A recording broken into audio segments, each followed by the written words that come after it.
She was smiling, the same smile that used to greet me every morning, now shining for someone else. The curve of her lips hadn't changed, nor had the sparkle in her eyes, but none of it belonged to me anymore. I spotted them from across the street, sitting in the little coffee shop we once called our own. Back then, it held our laughter, secrets, and hopes. Now it held her with someone who wasn't me. She laughed, tilted her head back, eyes bright, and something inside me quietly gave out. Not like in the movies, no dramatic music or slow motion, just a quiet inner crumbling. I hadn't meant to be there, hadn't planned to see her, but maybe fate has a way of placing you where it knows it'll hurt. I looked for a moment too long, clinging to some foolish hope she'd glance over. She never did. He reached across the table and took her hand. She didn't pull away, and that's when it hit me. We weren't just on a break. We weren't lost or figuring things out. We were over. Really over. I turned away, my heart sinking under its own weight, every step heavier than the last. I didn't cry. Not right then. First came the numbness, not sharp or burning, just suffocating. I remember the night she left. She said we were drifting, that we didn't feel like us anymore. Maybe she was right. The kitchen stopped being a place for dancing. Car ride grew quiet. I love you became a thing of the past. I blamed work. She blamed timing. We never blamed love. Maybe because it had already faded, and neither of us wanted to admit it.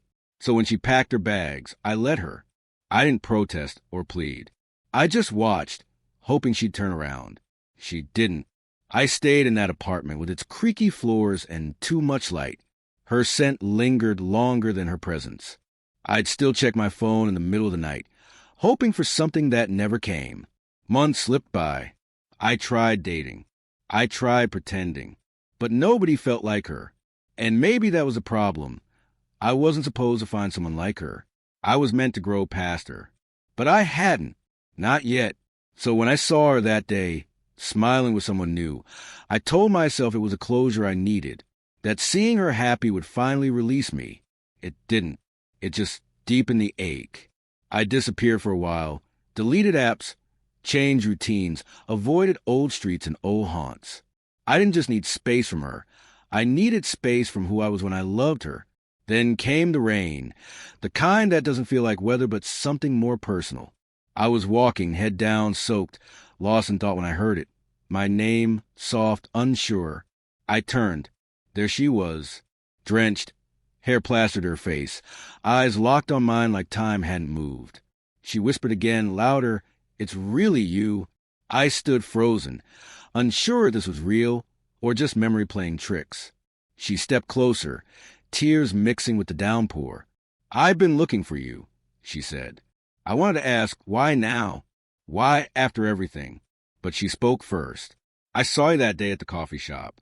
I just didn't know what to say." I forced out, "You look happy." "I wasn't," she said. "I was pretending. I kept pretending. But it never felt right." "Then why?" I asked. "Because you let me go so easily. I thought you'd moved on. I thought maybe I imagined everything we had." Her voice cracked. "I loved you. Still do. But I didn't know if you wanted me back." There was the truth, shivering and soaked, standing in front of me. I didn't answer right away. My heart pounded as I tried to make sense of what it all meant. "I was wrong," she said, voice trembling. "I thought I'd find something better. But all I found was how much I missed you." We stood in silence, not the awkward kind, but the kind that says more than words. Finally I spoke. "I waited, not because I thought you'd come back, but because I didn't know how to let go." She took another step. "I don't want you to let go. Not this time. I want to begin again if you'll let me." I looked at her, this woman who once left me shattered, now stand in the rain asking for a second chance. Forgiveness isn't easy. Trust is even harder. But love, when it's real, doesn't die. It just hides, waiting for the right time to resurface. And maybe this was that time. Maybe this storm was a new beginning. I reached out and took her hand, and for the first time in a long while, the rain felt warm.